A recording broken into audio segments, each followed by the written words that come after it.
Doctora Gloria, gracias. Ahora invitamos al doctor Juan Carlos Giraldo, médico especialista en alta dirección y máster en Administración de Salud y Gestión de Centros y Servicios de Salud, ex viceministro de Salud y asesor de la Unidad de Desarrollo Social de la División de Salud y Seguridad Social del Departamento Nacional de Planeación, director de la Asociación Colombiana de Hospitales y Clínicas. Un aplauso, por favor.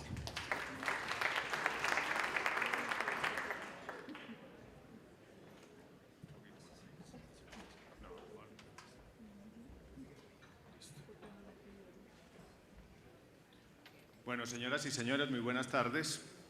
Presento en nombre del gremio hospitalario público y privado de este país un cordial saludo a la señora procuradora, la procuradora delegada, al señor viceministro, a todos los funcionarios que nos acompañan en esta tarde y a todos los asistentes al evento. Yo arrancaría diciendo lo que debería decir al final, y es: nosotros aspiramos con este proceso de reforma a que sea un ejercicio, sobre todo un ejercicio de justicia, que sea una reforma justa, que sea una reforma adecuada y que sea una reforma progresiva. Y quiero arrancar en estos próximos minutos, compartiré con ustedes 4 grupos de ideas. Y el primero arranca sobre eso que acabo de decir, y es un ejercicio de doble aceptación. Una buena reforma, una reforma justa, debe partir de un diagnóstico que sea integral, un diagnóstico honesto y un diagnóstico mediano.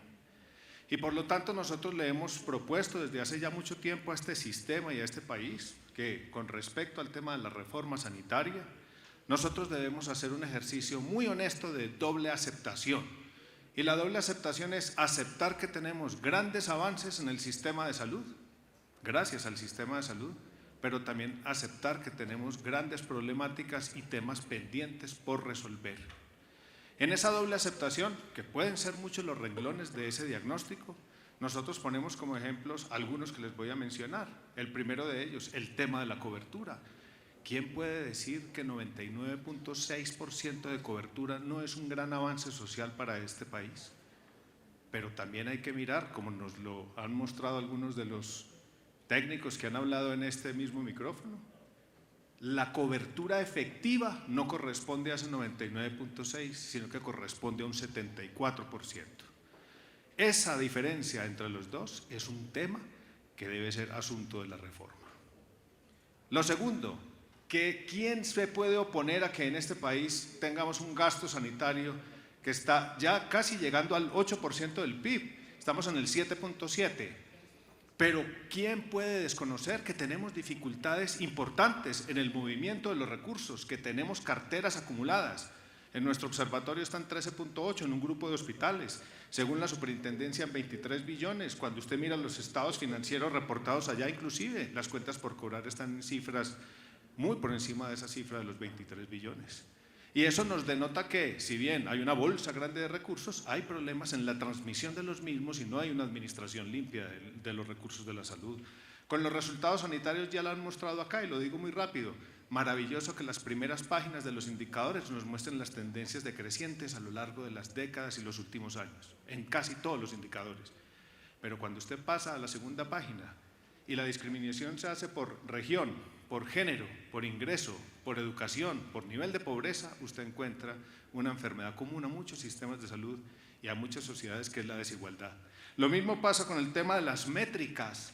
¿Cuánto hemos oído nosotros el número de atenciones, intervenciones, cirugías y procedimientos que se hacen en este sistema de salud?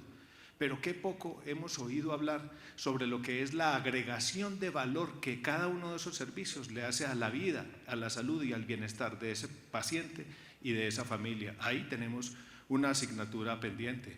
Y termino esta parte del diagnóstico y de la doble aceptación con una serie de signos y síntomas sociales. Nosotros vemos los signos, las encuestas que dicen que hay unos niveles muy altos de aceptación sobre el sistema, otros que dicen que no hay que moverlo, pero también vemos unos síntomas importantes en las redes sociales y en observatorios de ustedes, de las entidades que hacen la vigilancia y control, el Ministerio Público, los que hacen magistratura de opinión.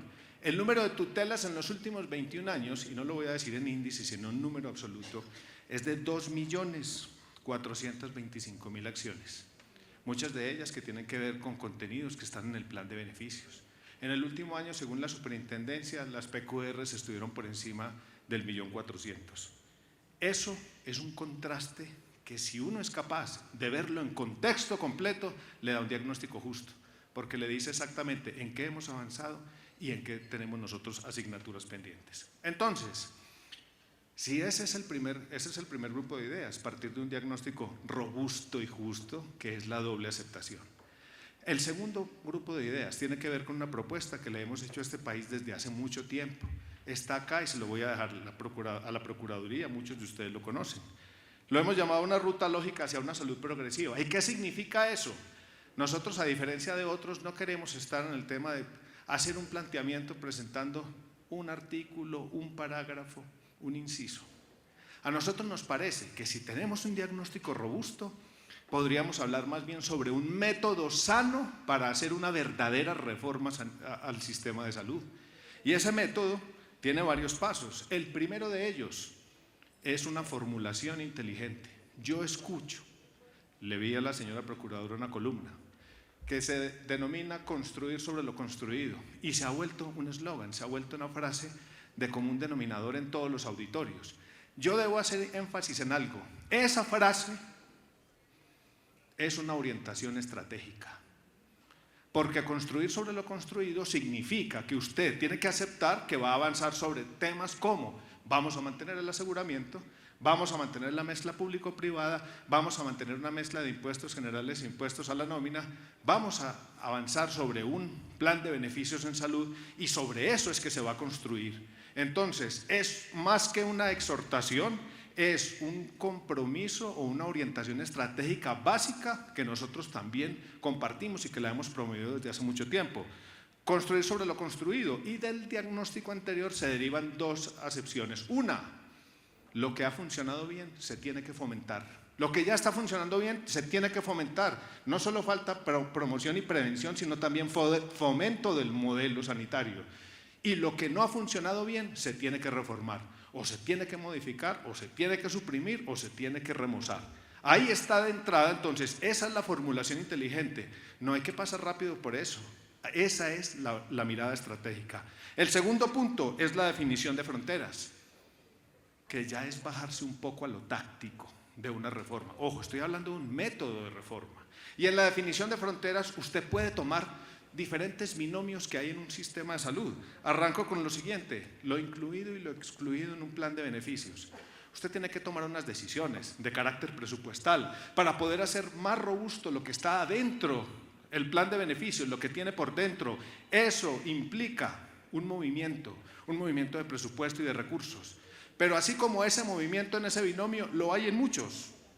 Entre si lo vamos a financiar con impuestos generales o con impuestos a la nómina. Si viene una desaceleración económica o una recesión económica, ¿vamos a seguir pensando que nos podemos financiar solo con impuestos a la nómina? Tendremos que pensar si cambiamos esa mezcla que tenemos de 51-49 o en épocas de pandemia 50-31, y le vamos a tener que meter nuevas fuentes de financiación.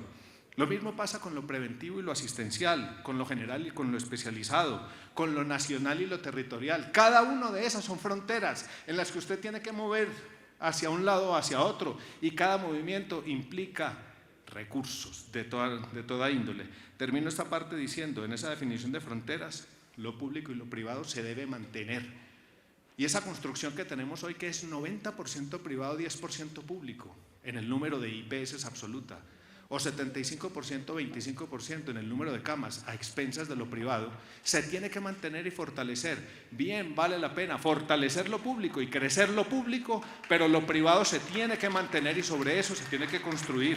Lo mismo, las fronteras de la atención, lo domiciliario, lo ambulatorio, la telemedicina, ya llegó, no solamente es intrahospitalario, hay que saber cómo se fomenta. Y termino esta parte diciendo, hay que tomar una decisión en un binomio que es crítico. ¿Vamos a seguir tratando de hacer racionamiento o vamos a ser capaces de darle lo óptimo a la población? Esa es una decisión táctica fundamental.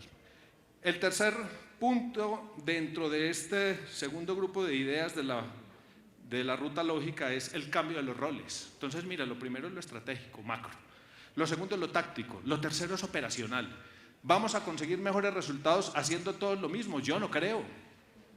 Entonces hay que cambiar roles. ADRES tiene que cambiar. La Superintendencia de Salud no puede seguir aspirando a ser la entidad de inspección, vigilancia y control. Tiene que ser la cabeza del sistema de inspección, vigilancia y control. Las entidades territoriales también tendrán que reforzar su papel, pero hay dos conglomerados que tienen que evolucionar. Nosotros, las IPS y el mea culpa, tenemos que saber trabajar en red, nos tenemos que juntar, tenemos que ser disruptivos, tendremos que ser capaces de hacer unas formas de gobierno diferentes, tendremos que abrazar la medicina basada en la evidencia, el pago por desempeño, la agregación de valor. Todos esos son cambios que nosotros podemos y ofrecemos, que podemos hacer. Pero no solamente las IPS lo podemos hacer, las EPS también tienen que hacerlo. Y deploro mucho que el debate se centre solo en si hay o no hay EPS.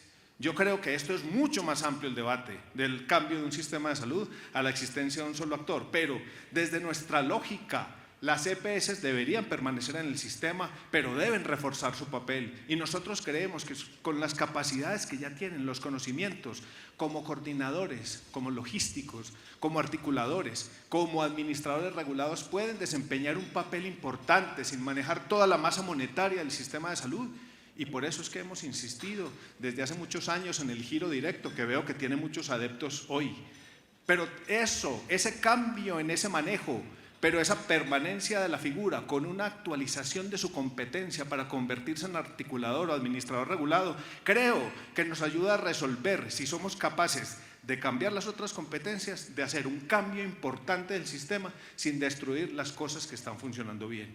Debo terminar este tercer punto diciendo, ojo, no es lo mismo aseguramiento que EPS, esa es una reducción muy peligrosa. El aseguramiento es el concepto macro, es la suma de las fuentes de financiación, del cálculo actuarial, de la UPC, del plan de beneficios, de la red integrada de servicios, todo eso de la gestión de riesgo al final da una resultante que se llama aseguramiento. El cambio de uno de esos eslabones o una modificación no tiene por qué deteriorar o destruir el sistema.